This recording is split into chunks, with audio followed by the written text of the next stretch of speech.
মহা গুরুত্বপূর্ণ আলোচনা করব এবং এই আলোচনায় আমি কিছু এভিডেন্স নিয়ে কথা বলবো। এই এভিডেন্স গুলো শুধুমাত্র আমারই আলোচনার জন্য প্রযোজ্য এমনটা না, যে বিষয় নিয়ে আলোচনা হচ্ছে সেখানটায় ভয়াবহভাবে গুরুত্বপূর্ণ এবং আমার কাছে সবগুলোর এভিডেন্স রয়েছে। শুধু আমার কাছে না, এমন হতে পারে এই আলোচনা, এই কন্টেন্ট, এই ভিডিওটা বানানোর পরে আমি কোনো কারণে নাই হয়ে গেলাম, হইতেই পারি, ঠিক আছে?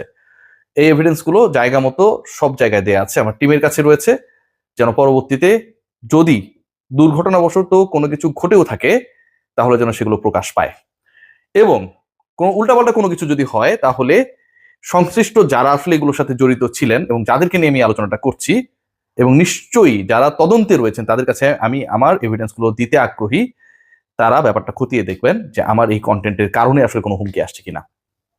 ডিসকাশন করতে চাই বাংলাদেশ ক্রিকেট বোর্ড নিয়ে জলঘোলা হয়েছে, হবে। যেই জলঘোলাটা শুরু হয়েছিল নাজমুল হাসান পাপনের পর, যখন ফারুক আহমেদ দায়িত্ব নিলেন, ফারুক আহমেদ যখন বিসিবি সভাপতির দায়িত্ব নিলেন, সেটা নিয়ে খুব বেশি কথা বলার সুযোগ নাই, কারণ তৎকালীন যিনি সভাপতি ছিলেন সেই নাজমুল হাসান পাপন, তিনি পদত্যাগ পত্র পাঠিয়েছিলেন এবং পদত্যাগ পত্র পাঠানোর পরে জাতীয় ক্রীড়া পরিষদের কোটায় দুজন ডিরেক্টর বোর্ডে ঢুকলেন, এবং সেই দুজন ডিরেক্টরের সাথে যারা এক্সিস্টিং ছিলেন, বাংলাদেশে ছিলেন পাপনের বোর্ডের রয়ে যাওয়া ডিরেক্টররা, তারা নির্বাচিত করলেন ফারুক আহমেদকে বাংলাদেশ ক্রিকেট বোর্ডের সভাপতি, এবং এটা নিয়ে খুব বেশি আলোচনা সমালোচনার সুযোগ নেই।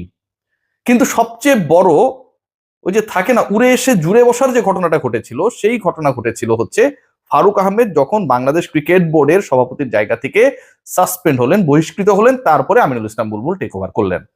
যেই বুলবুল ভাই আল্লাহ বিশ্বাসী, যেই বুলবুল ভাই নামাজে বিশ্বাসী, যেই বুলবুল ভাই তারাবি পড়েন, এবং সেই তারাবি পড়ার জন্য পুরো রমজান মাসে তিনি বাংলাদেশে শুধু থাকলেন না এমনটা না, রমজানে আবারও বলছি, পবিত্র এই মাসটায় বাংলাদেশ ক্রিকেট বোর্ড রেগুলার বেসিসে প্রতি বছর একটা ইফতার মাহফিল করে, দোয়া করে, সবার জন্য দোয়া চায়, ক্রিকেট দলের জন্য দোয়া চায়। আমাদের ইফতার খাওয়া লাগবে এই কারণে বিসিবির ইফতারে যেতে হবে, ব্যাপারটা এরকমটা না।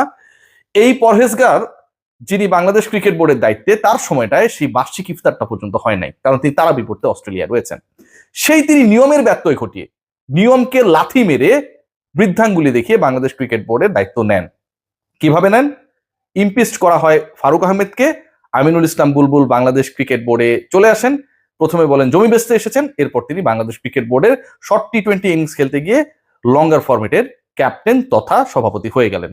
এই যে তিনি পুরো একটা প্রসেসকে বৃদ্ধাঙ্গুলি দেখালেন, এবং যেখানটায় সরকার ভয়ঙ্কর ভাবে জড়িত, এবং আসিফ মাহমুদ সজীব ভুঁইয়া সেই সময় যিনি ক্রীড়া উপদেষ্টা ছিলেন, তিনি বিভিন্ন টক শোতে বলেছেন গিয়ে যে কিভাবে ফারুক সরেছে, কিভাবে বুলবুল এসেছে, এবং পুরো প্রসেসে তার ইন্টারফেয়ারেন্স, তার ইনভলভমেন্ট নিয়ে তিনি পরোক্ষভাবে স্বীকারোক্তি দিয়েছেন। এই যে সরকারি ইন্টারফেয়ারেন্স, সরকারের হাত ধরে বাংলাদেশ ক্রিকেট বোর্ডের সাথে হাত মেলানো, সভাপতির দায়িত্বে গিয়ে বসে পড়ার যে কর্মকাণ্ড আমিনুল ইসলাম বুলবুল করলেন, এটা নিয়ে কোনো ধরনের সরকারি ইন্টারফেয়ারেন্স কিংবা প্রভাব থাকলো না। কিন্তু যখন সরকার থেকে আমিনুল ইসলাম বুলবুল দ্বিতীয় দফায় নির্বাচিত সভাপতি হলেন মহাবিতর্কিত ইলেকশনের মাধ্যমে, এটা নিয়ে তদন্তের কথা বলা হলো, তখন আমিনুল ইসলাম বুলবুল তিনি দাবি করছেন, তার বোর্ড দাবি করছে, থুক্কু, বোর্ড না, কিন্তু বোর্ড না, আবারও বলছি এটা বোর্ড না, কারণ জাগো নিউজে আরিফুল রহমান বাবু ভাই আমাদের একটা রিপোর্ট করেছেন যে বাংলাদেশ ক্রিকেট বোর্ডের 25 জন ডিরেক্টরের মধ্যে 24 জনই জানে না যে আমিনুল ইসলাম বুলবুল এনএসসি কে চ্যালেঞ্জ করেছেন, এবং এই তদন্তের বিরুদ্ধে তিনি একটা অবস্থান জানিয়েছেন, এবং যে চিঠিতে বলা হয়েছে আইসিসির সাথে আমাদের পরোক্ষ যোগাযোগ হয়েছে, যদি তদন্ত কার্যক্রম অব্যাহত থাকে বাংলাদেশ ক্রিকেট বোর্ডকে ইনভলভ না করে, তাহলে ভবিষ্যতে ইঙ্গিত দেওয়া হয়েছে বাংলাদেশের ক্রিকেট নিষিদ্ধ হতে পারে, এবং এরকম একটা পরোক্ষ যোগাযোগ নাকি আইসিসি এবং বিসিবির মধ্যে হচ্ছে। অথচ ক্রিকেট বোর্ডের বাকি 24 ডাইরেক্টর কেউ জানে না। এটা আমার নিউজ না, জাগো নিজে আরিফুর রহমান বাবু ভাই করেছে। তো আমিনুল ইসলাম বুলবুল তার ওই আগের ইলেকশনে উড়ে এসে জুড়ে বসার যে প্রসেস, সেটা নিয়ে কোনো ধরনের আলোচনায় যেতে রাজি না। সরকার তদন্ত করতে চাইলে তিনি তেলে বেগুনে জ্বলে উঠলেন। গরম তেলের মধ্যে একটু পানি দিলে যেমন ছ্যাংটা লাগে না, ঠিক সেভাবে আমিনুল ইসলাম বুলবুলের বুকটা ধক করে উঠলো।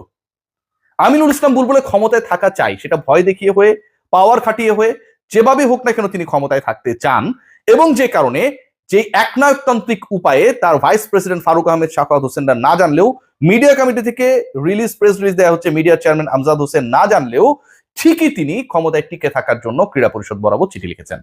আমার প্রশ্নের জায়গা হচ্ছে, তদন্ত হলে সমস্যাটা কোথায়? ধরেন আমার বিরুদ্ধে একটা তদন্ত হচ্ছে, তদন্তের সমস্যাটা কোথায়? বাংলাদেশের এই সরকারকে কি আমিনুল ইসলাম বুলবুল মানেন কি মানেন না?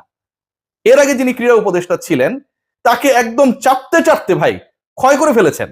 আর এখন যিনি ক্রীড়া উপদেষ্টা, তখন তিনি মন্ত্রী পদমর্যাদার, এখন প্রতিমন্ত্রী আমিনুল হক রয়েছেন, সেই তিনি যখন ইলেকশন ফেয়ার হয়েছে কিনা যেটা নিয়ে এত প্রশ্ন, সেটা তদন্ত করতে চাইছেন, তখন আমিনুল ইসলাম বুলবুলের টেনশন শুরু হয়ে গেল। কেন, তদন্ত তো আমিনুল ইসলাম বুলবুলের পক্ষেও যেতে পারে, তার এই কনফিডেন্সহীনতার কারণটা কি? তিনি তো বলতে পারতেন যে আমি ওয়েলকাম করি যে কোনো তদন্তকে, কারণ তিনি যদি অপরাধ না করেন, 2 নাম্বারই না করেন, তাহলে সেই তদন্ত তার বিরুদ্ধে যাওয়ার সুযোগ নেই। নিশ্চয়ই বিভিন্ন এভিডেন্স ছাড়া একটা তদন্ত কমিটি আমিনুল ইসলাম বুলবুলের যে বোর্ড, যে ক্রিকেট বোর্ড, সেই ক্রিকেট বোর্ড নিয়ে ডিসিশন নেবে না, নিশ্চয়ই নেবে না। তাহলে সমস্যাটা কোথায়? তদন্ত তিনি করতে দেবেন না। এবং আজকে সবচেয়ে ইন্টারেস্টিং পার্ট যেটা ঘটেছে, যে আমিনুল হক জানিয়ে দিয়েছেন যে তদন্ত হবে, তদন্তের রিপোর্ট পাবার পর বাংলাদেশ ক্রিকেট বোর্ডের ব্যাপারে বাংলাদেশ সরকার, নিশ্চয়ই ক্রিকেট বোর্ডের উপরে বাংলাদেশ সরকার, রাইট? বাংলাদেশ সরকার এত উপরে বলেই তো সরকারের সিদ্ধান্তে আপনারা ওয়ার্ল্ড কাপ খেলতে যান নাই, তাই না? সরকার বলে দিয়েছে আপনারা খেলতে যান নাই, তাহলে এখন সরকার তদন্ত করলে সমস্যাটা কোথায়?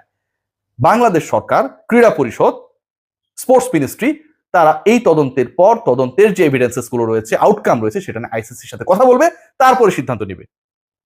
তাহলে আইসিসির সাথে কথা বলে বাংলাদেশ ক্রিকেট বোর্ডের ব্যাপারে যদি আগামী 2-3 সপ্তাহের মধ্যে কোনো সিদ্ধান্ত গ্রহণ করা হয়, আইসিসির সাথে কথা বলে, according to Aminul Haque, the sports minister, সেটা যদি হয়, তাহলে তো আমিনুল ইসলাম বুলবুলের আসলে কোনো দৌড়ঝাঁপের দরকার পড়বে না। কারণ তার কথা মতোই তো হচ্ছে আইসিসি এই ধরনের কোনো কর্মকাণ্ড করলে বাংলাদেশকে নিষিদ্ধ করবে টাইপের একটা হুমকি দেওয়া হচ্ছে। সিদ্ধান্ত যদি এখন হয় আইসিসির সাথে কথা বলে, আইসিসির দেখানো পথ অনুসরণ করে, তাদের গাইডলাইন মেনে, তাহলে তো কোনো সমস্যা হওয়ার কথা না, অবশ্যই কথা না। তখন আমিনুল ইসলাম বুলবুল কি বলবেন? ইন্টারেস্টিং পয়েন্ট, শুরুতে আমি বলছিলাম যে এমন কিছু ব্যাপার রয়েছে যেগুলোর জন্য আসলে আমি হারিয়েও যেতে পারি। This are very important evidences. কি?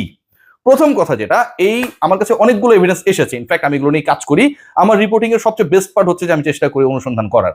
প্রথম কথা যেটা, এই যে বাংলাদেশ ক্রিকেট বোর্ডের একটা বাজে ইলেকশন হয়েছে, নোংরা ইলেকশন হয়েছে, যেই নোংরা ইলেকশনের মধ্যমণি শিরোমণি ছিলেন আমিনুল ইসলাম বুলবুল, কারণ তিনি প্রেসিডেন্ট।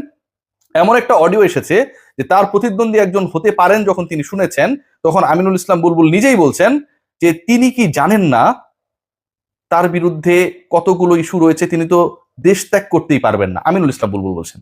পয়েন্ট নাম্বার 1, এভিডেন্স আমি দিতে পারবো।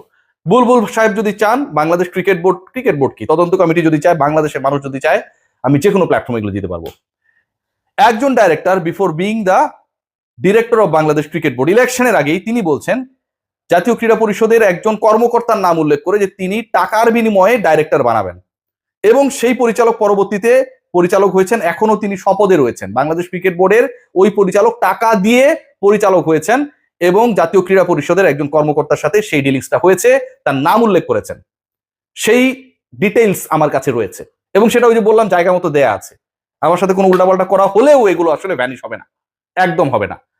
এবং সেখানটায় বলা হচ্ছে যে কিভাবে তারা কাউন্সিলরশিপ থেকে শুরু করে ডিরেক্টর বানাবেন, 5 জন ডিরেক্টর বানানোর ক্ষেত্রে টাকা খাবে এনএসসি, সেই আলোচনাটাও রয়েছে, সেই ডিরেক্টরের মুখে রয়েছে, তার কণ্ঠ নিঃসৃত বক্তব্য।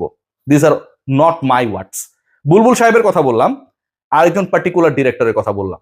এবার শুনুন, এমন একটা ভয়াবহ অডিও এসেছে যেখানটায় সেই সময় ক্রীড়া উপদেষ্টা তিনি বলছেন যে কিভাবে ভোট গ্রহণ হবে, কিভাবে ভোট গ্রহণ হলে অথবা না হলে তার পছন্দের প্যানেল জিততে পারবে অথবা পারবে না।